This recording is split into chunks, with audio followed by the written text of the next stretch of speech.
Hi everyone, welcome back to the channel. In this quick Fusion 360 tutorial, I'm going to show you how to set or change sheet metal thickness correctly.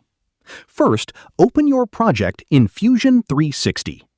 At the top of the screen, go to the Design workspace and then select the Sheet Metal tab. Now, before creating your sheet metal part, we need to set the correct material thickness.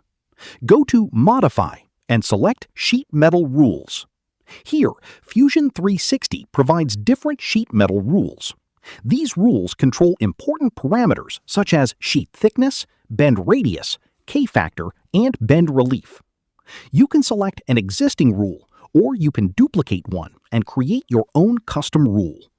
For this example, let's create a rule for 1.5 mm mild steel. Open the rule settings and change the thickness value to 1.5 millimeters. Next, check your bend radius and K-factor. These settings are important because they affect the final dimensions when the sheet metal is bent and unfolded.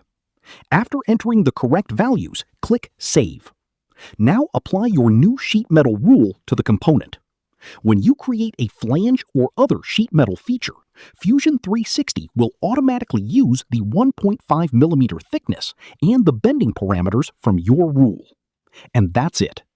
Remember, in Fusion 360, you normally control sheet metal thickness through the sheet metal rule, rather than manually changing the body thickness. If this tutorial helped you, please like the video, subscribe to the channel, and stay tuned for more Fusion 360 and engineering tutorials. Thanks for watching, and I'll see you in the next video.